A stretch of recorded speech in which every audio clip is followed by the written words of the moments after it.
31 Pernack here, and I've got another episode of Paper School for you.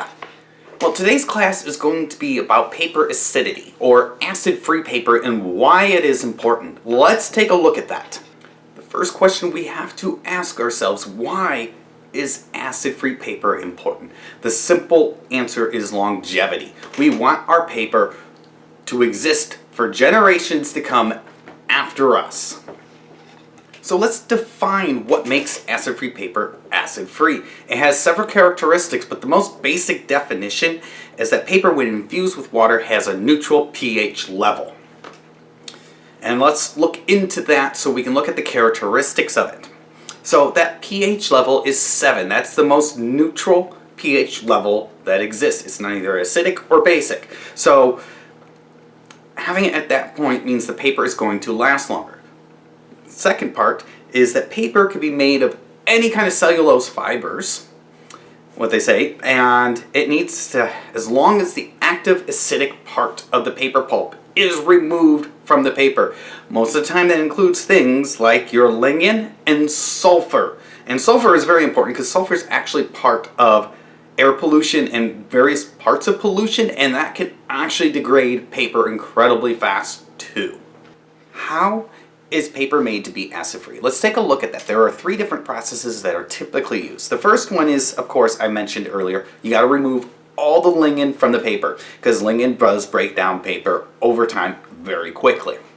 The most popular process is using a chemical pulping process, which I talked about in my last paper school video, and that process is called the Kraft process. Is by far the most popular. And it's not Kraft like C-R-A-F-T, it's K-R-A-F-T, like craft paper.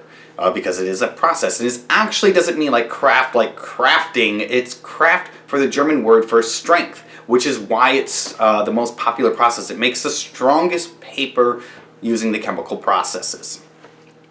The other thing that they do is they do add they normally treat it with a mild base, and it normally consists of either calcium or magnesium bicarbonate. These things help to cancel out all these acids and other things in the paper and make them pH neutral.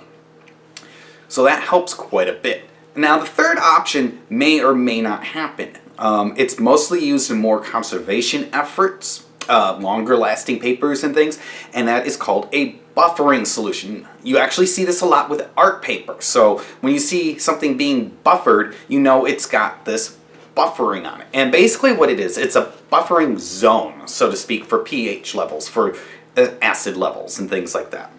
So basically they take what is it called here?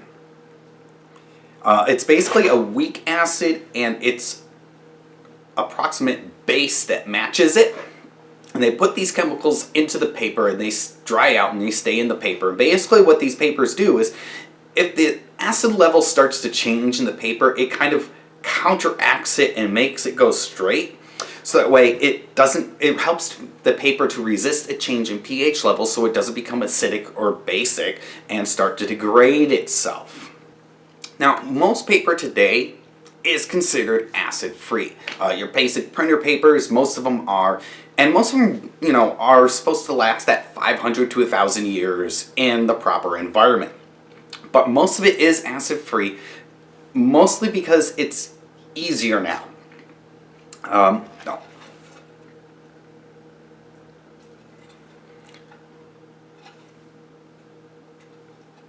Most paper today is acid-free, and is basically because of the need for white paper. And that is why acid-free paper is mostly acid-free nowadays, because in order to make paper whiter, you have to make it acid-free. And that is the simple thing, because they used to use kaolin clay as a filler to add to paper, and they still do use it. But the main one that they started to use is, they call it precipitated calcium carbonate, or PCC. And the reason they do this is that PCC actually dissolves in acids very easily. So making the paper acid-free causes the PCC to be able to be used. And the reason they use this over their kaolin clay is that A, kaolin clay has to be mined. So you have to get it from the areas that it's in. It's normally called also China clay. So a lot of it comes from China and other areas, but you have to mine this clay. And then PCC, which is basically made from limestone and things like that, and lime, you can actually manufacture that. So that's another reason to use it. You have a better supply of it. Plus, PCC is whiter than kaolin clay.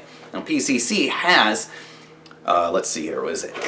93% ISO whiteness versus 83% on kaolin clay. That's a 10% difference, which means it's much brighter. Now, the one reason you might want to use kaolin over PCC is that it's the particle sizes. So while precipitated chalk, that's basically what it is, it's a chalk, their particles are kind of round and irregular. So they're just like a circle, basically, a dot. And then, while kaolin clay is more flat, like this. And the thing that makes them different, really, is that, while PCC is whiter than kaolin, kaolin is actually more opaque. Because of this, it stops things from, because of this feature of it being more flat, less likely light to penetrate it, so it can make a paper more opaque. Now, they have been, because, science exists and people use it for all sorts of things, they have been making precipitated chalk with flatter things to make it act more like kaolin too, making it more opaque. It's more recent they've been doing that, and it's not real popular. It hasn't really caught on yet. But that is the major difference between the two and why they are used. Now, I talked about acid-free, but there's also one other thing that goes into this. There are a couple different ranges. Is basically what they call conservation versus museum grades, and you will see this. Conservation is basically something that's supposed to last basically several lifetimes, about 1,000 years, inside the stable environments that they talk about. And it's made from any kind of wood pulp or any kind of pulp papers and things like that. But like I said, they have to be acid-free, it has to have all this stuff. Now, that's conservation. That is something that they use normally for anything that needs to last a long time. So your government documents and many of those types of things are considered conservation.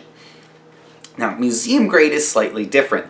Typically, museum grade is almost always, there are some differences, but almost always 100% cotton, and it is meant to last almost forever. Thousands of years is what they really want that to last for. So that's really the major two differences between conservation and acid-free and museum grade. It's just, one lasts longer than the other, and that's just to make sure that's what it is. But museum grade is often used by many artists, such as myself. I like to use cotton-based papers and things that I know are going to last a very, very long time for my artwork. Because while right now it might not be important for my artwork, maybe I'll never become important or famous, and I probably won't. But some people, it's not even that's the important thing. It's you create a piece of artwork and it might get handed down in your family.